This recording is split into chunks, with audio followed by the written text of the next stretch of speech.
Hey everyone, back again doing more videos today on knives. Of course, what else would it be? So I've had this knife for quite some time and just never got around to making a video of it.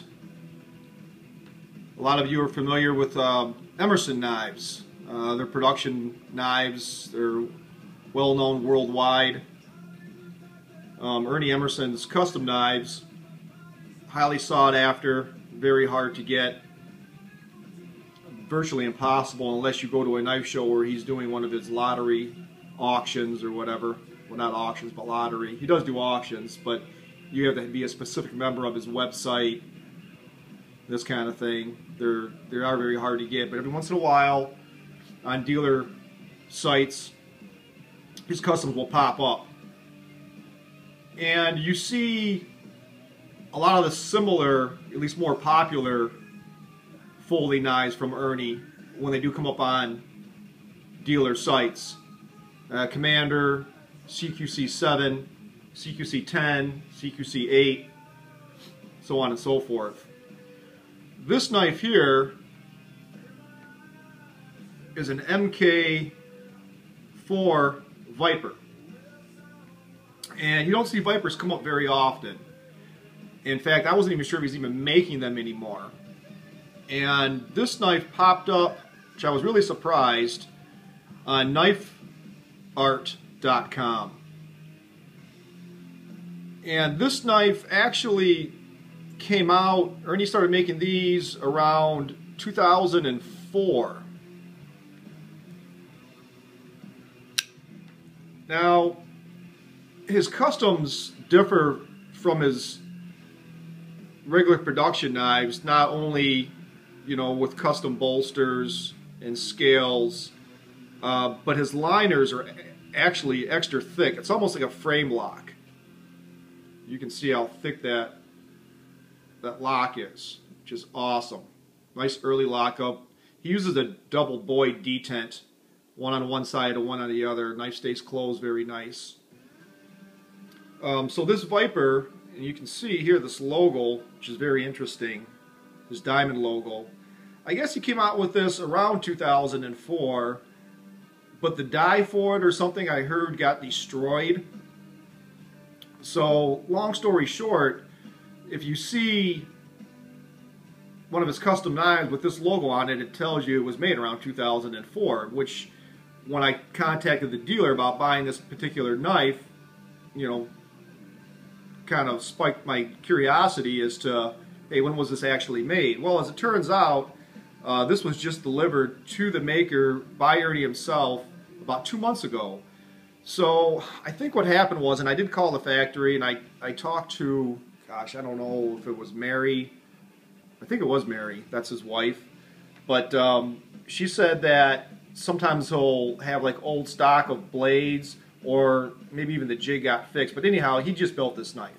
So it was made in 2013 and delivered this MK4 and an MK5 to the same website.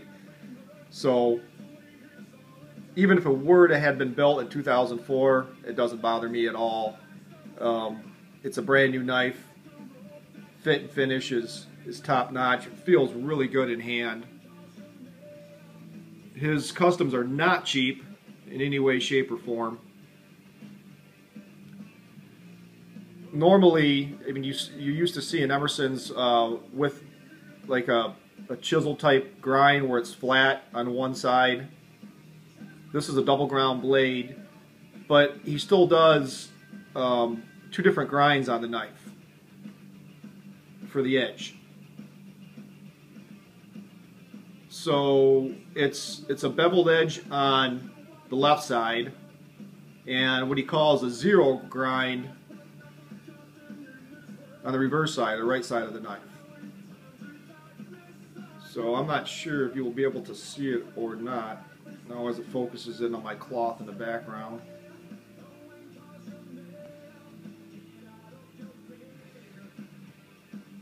Maybe the iPhone 6 will be better, huh? So when I say zero ground, it is ground on this side, but just ever so slightly, where on this side you can see the heavier There, you catch it on the corner down there. There you go. So anyway, very sticky. The double detent. I think he uses a. He's still using like a nylon type washer in it. This was really tight. I actually had to loosen up the pivot, and then I retightened it back down with medium Loctite. And it can flip. I don't want to hit something here, but yeah, you won't be able to see it. Anyhow, it's nice and smooth.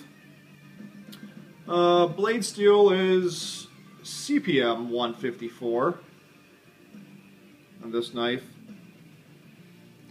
And I thought about getting one of his fancy pocket clips. You can actually order, actually Steel Flame makes some really nice pocket clips. I just couldn't see spending $65 on a pocket clip that just had a, punch on it. This is fine. I really haven't carried this. I carried it a little bit. I didn't want to scratch up the bolsters. Why buy a knife if you're not going to use it, right? Well, I guess I'll use it sparingly. And this has got about almost a 3.5-inch blade. Again, my comparison knife is my Sebenza, large Sebenza, because people know what it is. So you can see the comparison. Blade size is, oops, sorry.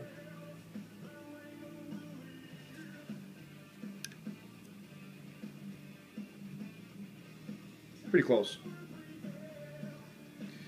The Emerson is very thick, much thicker than the Sebenza.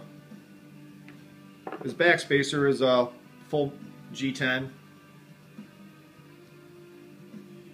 and a lot of the customs you see have a green G10 scale, or micarta scale, micarta, I'm sorry, where this is black. It almost looks wood grainy, huh? Pretty sweet. And I like the use of the old style type screws. Just adds a little bit to the knife. I just like it. They're all Loctited down.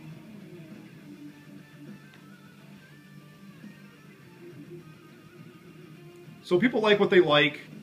His production knives are very cool. I've had several. I actually have a ProTech Auto CQC7.